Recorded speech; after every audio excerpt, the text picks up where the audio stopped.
அது மட்டும் இல்லை, அண்ணன் அவர்கள் தனிப்பட்ட முறையிலையும் இந்த பெருந்துறை மக்களுக்கு நிறைய நன்மைகளை செஞ்சிருக்கிறார்.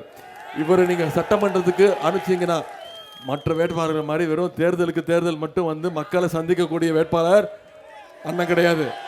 வருடம் முழுக்க, நாள் முழுக்க, வருடம் முழுக்க மக்களோட மக்களாக இருந்து உங்களுடைய ஒவ்வொரு சுகதுக்க நிகழ்ச்சியில் கலந்து கொண்டு உங்களுடைய குடும்பத்தில் ஒருத்தராக இருக்கக்கூடியவர் தான் அண்ணன் திரு வெங்கடாச்சலம் அவர்கள். உங்களுக்கு தெரியும்ல, அதனால தான் அந்த உரிமையோடு தான் உங்ககிட்ட கேட்குறேன்.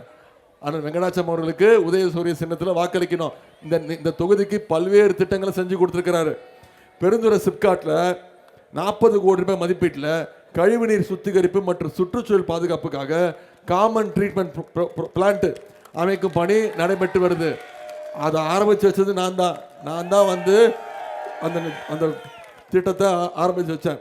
நிலத்தடி நீர் மாசுபாட்டால் பாதிக்கப்பட்டுள்ள பெருந்துறை பகுதியை மீட்டெடுக்க நிலத்தடி நீரை உறிஞ்சி சுத்தப்படுத்தி அதனை ஆலைகளுக்கு கொடுக்கின்ற சுத்திகரிப்பு நிலையம் ட்ரீட்மெண்ட் பிளான், ஆற்று நீரை கொண்டு நிலத்தடி நீரை செயற்கையாக செறிவூட்டும் திட்டம் ஆகியவை 136 கோடி ரூபாய் ஒதுக்கீடு செய்யப்பட்டு இந்த பெருந்துறைக்கு கொடுத்துருக்கிறோம். ஒரு அறிவாளி சமீபத்தில் வந்து நான் தான் ஆரம்பித்து வச்சேன், ஒரு வேலையும் நடக்கலை, உதயநிதி வந்து கல் எடுத்துகிட்டு போயிட்டார். ஏங்க எனக்கே கல்லா? இதுதான் வேலை நடந்துகிட்டு இருக்கு, வேலை நடந்துகிட்டு இருக்கு.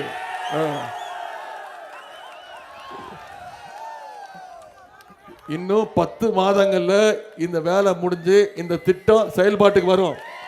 அப்படி வரலன்னா என்ன கேளுங்க, நான் பொறுப்பெடுத்துக்கிறேன். ஏன்னா இந்த திட்டத்தை துவக்கி வச்சது நான் தான். முதலமைச்சர்கிட்ட போய் பேசி நானும் அண்ணன் வெங்கடாச்சலம் அவர்களும் உங்களுடைய அமைச்சர் அண்ணன் முத்துசாமி அவர்களும் நம்முடைய முதலமைச்சர்கிட்ட போய் இதுக்காக நிதி ஒதுக்கீடு செய்யப்பட்டு இந்த பெருந்துறையை காப்பாற்றணும், சுத்தமான குடிநீர் வழங்கணும்னு இந்த திட்டத்தை கொண்டு வந்தது நம்முடைய திராவிட மாடல் அரசு தான். திராவிட மாடல் 2.2 ஆட்சியில் பெருந்துறையில் இன்னும் அதிகமான முக்கியமான பணிகள்லாம் தொடரும். சுமார் 500 கோடி ரூபாய் மதிப்பீட்டில் சென்னிமலை கூட்டு குடிநீர் திட்டம், 250 கோடி ரூபாய் மதிப்பீட்டில் பெருந்துறை கூட்டு குடிநீர் திட்டம், நொய்யல் ஆற்றங்கரை மேம்பாடு மற்றும் தடுப்பணைகள் அமைப்பதற்கு 102 கோடி ரூபாய் திட்ட மதிப்பீடு, 29 கோடி ரூபாய் மதிப்பீட்டில் ஊத்துக்குழியில் ஒரு வார சந்தை, வேப்பிலி விற்பனை கூடத்தில் ஒரு கோல்டு ஸ்டோரேஜ் குடவுன் குளிர்பதன கிடங்கு, 61 லட்சம் ரூபாய் மதிப்பீட்டில் சுப்பிரமணிய சாமி திருக்கோயிலில் புதிய ஷாப்பிங் காம்ப்ளெக்ஸ் கட்டி கொடுத்துருக்கிறோம். 5 கோடி ரூபாய் மதிப்பீட்டில் 32 வீடுகள் கொண்ட புதிய காவலர் குடியிருப்பு கட்டி கொடுத்துருக்கிறோம். தம்பிகளை ஐயன் சுவாமி திருக்கோவிலில் 1 கோடி ரூபாய் மதிப்பீட்டில் புதிய அன்னதான கட்டிடம், குன்னத்தூர் பேரூராட்சிக்கான புதிய பஸ் ஸ்டாண்ட் அறிவிக்கப்பட்டு நிதி ஒதுக்கீடு செய்யப்பட்டிருக்கு. இதெல்லாம் வெறும் எடுத்துக்காட்டு தான். இந்த பெருந்துறைக்கு என்னென்ன பண்ணியிருக்கோங்கிறதுல வெறும் எடுத்துக்காட்டு தான். இது மாதிரி தமிழ்நாடு முழுக்க நம்முடைய முதலமைச்சர் அவர்கள் என்னென்ன திட்டங்கள் சொன்னாரோ அதையெல்லாம் செஞ்சு காட்டியிருக்கிறோம். உதாரணத்திற்கு நம்முடைய முதலமைச்சர் அவர்கள் முதலமைச்சராக பொறுப்பேற்று அவர் போட்ட முதல் கையெழுத்து மகளிருக்கான விடியல் பயண திட்டம். ஞாபகம் இருக்கா? போன சட்டமன்ற தேர்தலில் நம்முடைய முதலமைச்சர் சொன்ன வாக்குறுதி செஞ்சு கொடுத்தோமா இல்லையா? இன்னைக்கு ஒவ்வொரு மகளிரும் மாதம் 900 ரூபா இந்த விடியல் பயண திட்டம், மகளிருக்கு கட்டணமில்லா பேருந்து திட்டத்தின் மூலம் சேமிக்கிறாங்க. அரசு பள்ளிகளை படிக்க போகிற குழந்தைங்க பசியோட படிக்கக்கூடாதுன்னு இன்னைக்கு 1ஆம் வகுப்புலேருந்து 5ஆம் வகுப்பு வரைக்கும் முதலமைச்சர் காலை உணவு திட்டம். பசங்க கல்லூரிக்கு போய் படிக்கணும்னு கல்வி ஊக்கத்தொகை, அரசு பள்ளியில் படித்து எந்த கல்லூரிக்கு போய் சேர்ந்தாலும், தனியார் கல்லூரியாக இருந்தாலும் அவங்க ஒவ்வொருத்தருக்கும் மாதம் 1000 ரூபா கல்வி ஊக்கத்தொகை முதலமைச்சர் வழங்கியிருக்கிறார். இப்போ 2 மாதத்துக்கு முன்னாடி அனைத்து கல்லூரி மாணவ மாணவிகளுக்கும் 10 லட்சம் லேப்டாப்களை அறிவித்து ஒரே மாதத்தில் கொடுத்து முடித்தோம். இப்படி பல திட்டங்களை செஞ்சு முடிச்சிருக்கிறோம். இன்னொரு முக்கியமான திட்டம் உங்களுக்கு தெரியும், உரிமை தொகை, கலைஞர் மகளிர் உரிமை தொகை. போன சட்டமன்ற தேர்தலில் நாம் சொன்ன வாக்குறுதி செஞ்சு கொடுத்தோமா இல்லையாமா? மாதம் 1000 ரூபா 1,31,00,000 மகளிருக்கு நம்முடைய முதலமைச்சர் அவர்கள் உரிமை தொகையாக கொடுத்துட்டு இருக்கிறார். அதை நிப்பாட்டுறதுக்கு முயற்சி பண்ணாங்கம்மா. அதிமுகவும் பாஜகவும் சேர்ந்து தேர்தலை காரணம் காட்டி இந்த உரிமை தொகை திட்டத்தை நிப்பாட்டுறதுக்கு நீதிமன்றத்துக்கு போனாங்க. நம்முடைய முதலமைச்சர் தலைவர் என்ன பண்ணாரு?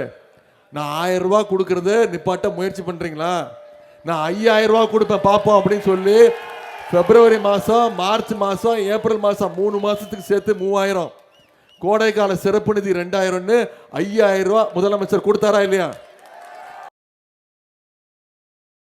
முதலமைச்சர் காலையில் 6 மணிக்கு பேங்க்ல பணத்தை போட்டாரு.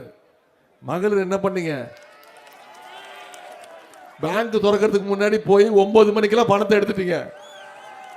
ஏன்னா உங்களுக்கு பயம், மோடி அரசு பிஜேபி அரசு பேங்க்ல மினிமம் பேலன்ஸ் இல்லைன்னு சொல்லி உரிமை தொகையில கைய வச்சிருவாங்கன்னு ஷார்ப்பா போய் பணத்தை எடுத்துட்டீங்க. அதே மாதிரி ஷார்ப்பா 23ஆம் தேதி வாக்குச்சாவடிக்கு போய் வாக்குப்பெட்டியில 3வது இடம் 3வது பேர் அண்ணன் தோப்பு வெங்கடாச்சலம் பேர் இருக்கும். அதுக்கு பக்கத்துல உதயசூரியன் சின்னம் இருக்கும். அதுல வாக்களிச்சு வாக்குப்பெட்டியில 3வது இடம், வாக்கு எண்ணிக்கையின் போது முதல் இடத்துல அண்ணன் தோப்பு வெங்கடாச்சலம் பேர் வரணும். உதயசூரியன் மீண்டும் பெருந்துறையில ஜெயிச்சாச்சுங்கிற வெற்றி செய்தி வரணும். செஞ்சு காட்டுவீங்களா? அதே மாதிரி என்னென்ன வாக்குறுதி கொடுத்துருக்கிறோம், முக்கியமான வாக்குறுதி மட்டும் சொல்ல விரும்புறேன். மகளிர் உரிமை தொகை ஆட்சி அமைஞ்சோடனே 1000 ரூபாங்கிறத 2000 ரூபாய் உயர்த்தி தருவோம்னு முதலமைச்சர் வாக்குறுதி கொடுத்திருக்கிறாரு. முதலமைச்சர் காலை உணவு திட்டம் 5ஆம் வகுப்பு வரைக்கும் இல்லை 8ஆம் வகுப்பு வரைக்கும் உயர்த்தப்படும் சொல்லியாச்சு. கல்வி ஊக்கத்தொகை 1000 ரூபாய் கிடையாது 1500 ரூபாய் உயர்த்தப்படும் நம்முடைய முதலமைச்சர் வாக்குறுதி கொடுத்திருக்கிறாரு. அடுத்த 5 வருஷத்துல அனைத்து கல்லூரி மாணவ மாணவிகளுக்கும் 35 லட்சம் லேப்டாப்கள் கொடுக்கப்படும் வாக்குறுதி கொடுத்திருக்கிறோம். அடுத்த 5 வருஷத்துல 10 லட்சம் கலைஞர் கனவு இல்லம் கட்டப்பட்டு யாருக்கெல்லாம் வீடு இல்லையோ அத்தனை பேருக்கும் வீடு கொடுக்கப்படும் சொல்லிட்டோம். ஓஏபி முதியோர் உதவித்தொகை 1200 ரூபாய் இப்ப கொடுத்துட்டு இருக்கிறோம். அதை உயர்த்தி 2000 ரூபாய் கொடுக்கப்படும் முதலமைச்சர் வாக்குறுதி கொடுத்துட்டாங்க. இன்னொன்னு முக்கியமானது, அது உங்களுக்கு எல்லாம் ஏற்கனவே தெரியும். வீட்டுல எல்லாம் பேசி முடிவு பண்ணிட்டீங்களா என்ன வாங்க போறோன்னு? ஆட்சி அமைஞ்சோன்னு நம்முடைய முதலமைச்சர் அவர்கள் அனைத்து மகளிருடைய கைகளையும் 8000 ரூபாய் நம்முடைய முதலமைச்சர் உங்க கைகளை ஒப்படைச்சிருவார். வீட்டுக்கு என்ன தேவைங்கிறத மகளிர் அவங்களே முடிவு பண்ணி யோசிச்சு அவங்களே என்ன மின்சாதன பொருட்கள் தேவையோ அது அவங்களே வாங்கிக்கலான்னு முதலமைச்சர் வாக்குறுதி கொடுத்திருக்கிறார். இதெல்லாம் செஞ்சு கொடுப்போம்னா நம்முடைய திராவிட மாடல் 2.0 ஆட்சி அமையணும். அதுக்கு பெருந்துறையில சரி காட்டுறேன்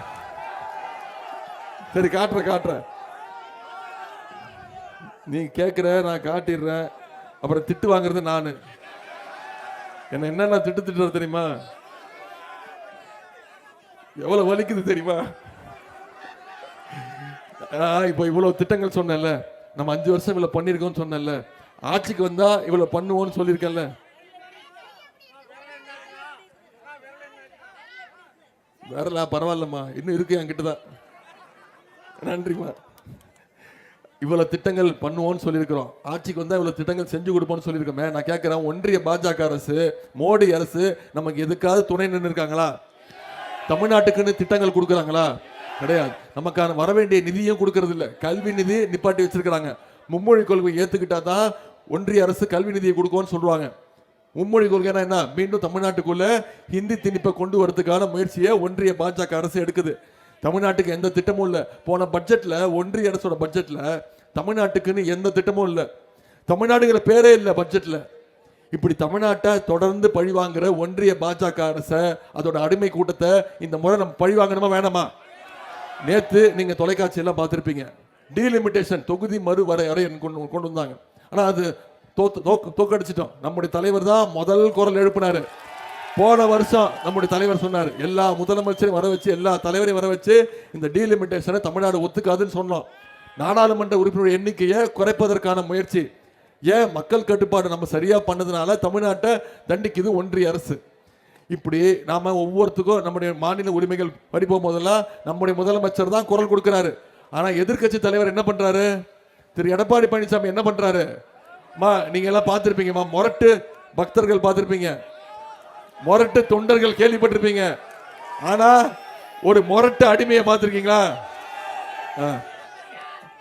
யார் இந்த மொரட்டு அடிமை? இதெல்லாம் சொல்றது நீங்க, நான் கிடையாது. நான் தான் சொன்னேன், மோடியுடைய நம்பர் 1 மொரட்டு அடிமை திரு எடப்பாடி பழனிசாமி அவர்கள் தான் அப்படின்னு சொன்னேன். அதுக்கு தான் அவருக்கு மூக்கு மேல கோவம் வந்துருச்சு. என்ன சொல்லிட்டாரு? உதயநிதிக்கு எந்த அனுபவம் கிடையாது, எந்த அனுபவத்தை வச்சு இப்படி பேசுறாருன்னு சொன்னாரு. நான் சொன்னேன், ஆமா உங்களுக்கு இருக்க அனுபவம்லாம் எனக்கு கிடையாது, இந்த அனுபவம் எனக்கு கிடையாதுன்னு சொன்னேன். இதான் நடந்தது. தெரியுதாம்மா? ஒருத்தர் அழகா படுத்திருக்காரு பாரு, கார்பெட் நினைச்சுக்க போறீங்க. இப்படிதான் ஒரு முதலமைச்சர் ஆனாரு. யார் காலையும் போய் உழுந்து பொறுப்பு வாங்கி பதவி வாங்குற அனுபவம் எனக்கு கிடையாது. யாருக்கும் பயப்படுற, குறிப்பா சங்கி கூட்டத்துக்கிட்ட பயப்படுற அனுபவம் எனக்கு கிடையாதுன்னு. இப்போ என்ன சொல்லிட்டாரு? ஆமா, நான் காலில் விழுந்தது உண்மைதான், என்ன முதலமைச்சர் ஆக்கினாங்க, போய் காலில் விழுந்தேன் அப்படின்ட்டாரு. நான் சொல்றேன், காலில் விழுந்தது தப்பு இல்லை, விழுந்த காலை உடனே வாடி விட்டாருங்கல்ல, அதைத்தான் நான் தப்பு சொன்னேன். இப்ப நம்முடைய தலைவர் மீண்டும் மீண்டும் சொல்றாரு, இந்த தேர்தல் சட்டமன்ற தேர்தல் டெல்லி அணி வெர்சஸ் தமிழ்நாடு அணி. டெல்லி அணியை நாம தோக்கடிக்கணும், தமிழ்நாடு அணி நாம ஜெயிச்சு காட்டணும். செஞ்சு காட்டுவோமா? உங்களுக்குலாம் இன்னொன்று தெரியுமா? நான் ஏற்கனவே ஜெயிச்சாச்சா? ரிசல்ட் வந்துருச்சா? 23ஆம் தேதி தேர்தல்.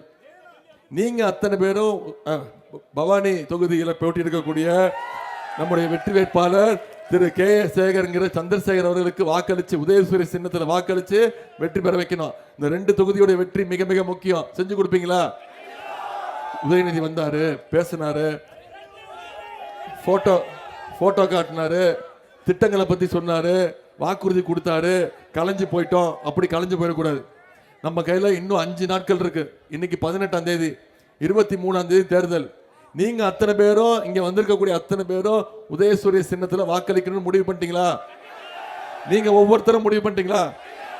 நான் உங்ககிட்ட கேட்டுக்கொள்வதெல்லாம், உங்க ஒவ்வொரு வாக்கும் 5 வாக்கா 10 வாக்கா பெருகணும். அடுத்த 5 நாட்களுக்கு நீங்க யாரை பார்த்தாலும் ஒவ்வொரு வீடா போங்க, உங்க தெருவில் இருக்கக்கூடிய ஒவ்வொரு வீடா போங்க, ஒவ்வொரு வாக்காளரையும் சந்திங்க. யாரை சந்திச்சாலும் பிரச்சாரம் பண்ணுங்க.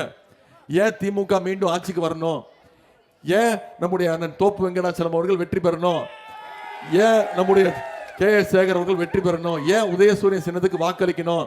என்னென்ன திட்டங்கள் கொண்டு வந்திருக்கிறோம், என்னென்ன வாக்குறுதிகள் கொடுத்திருக்கிறோம், ஜெயிச்சா என்ன பண்ணுவார் முதலமைச்சர், எல்லாத்தை விட முக்கியம், சங்கி கூட்டத்தையும் அடிமை கூட்டத்தையும் தமிழ்நாட்டுக்குள்ள தலை தூக்க விட்டுறக்கூடாது அப்படிங்கிற பிரச்சாரத்தை நீங்க ஒவ்வொருத்தரும் பண்ணீங்கன்னா, அடுத்த 5 நாட்கள் பண்ணீங்கன்னா, நிச்சயம் அதிகமான வாக்கு வித்தியாசத்துல பெருந்துறை தொகுதியும் பவானி தொகுதியும் வெற்றி அப்படிங்கிற செய்தி 4ஆம் தேதி வரணும். செஞ்சு காட்டுவீங்களா? உங்களை எல்லாம் அன்போடு கேட்கிறேன், பண்போடு கேட்கிறேன், பாசத்தோடு கேட்கிறேன், உரிமையோடு கேட்கிறேன், உங்க வீட்டு பிள்ளையாக இருந்து கேட்கிறேன், தலைவருடைய மகனாக இருந்து கேட்கிறேன், இன்னும் பெருமையா பூரிப்பா சொல்லணும்னா டாக்டர் கலைஞருடைய பேரனாக இருந்து கேட்கிறேன். உதயசூரிய சின்னத்துல வாக்களிச்சு அண்ணன் வெங்கடாச்சலம், தோப்பு வெங்கடாச்சலம் அவர்களையும் திரு சேகர் அவர்களையும் அதிகமான வாக்கு வித்தியாசத்துல பெருந்துறையிலையும் பவானியிலையும் ஜெயிக்க வச்சு வெற்றிங்கிற செய்தி உறுதி செய்யுங்க. உங்களுடைய அன்புக்கும் வரவேற்புக்கும் நன்றி நன்றி நன்றி.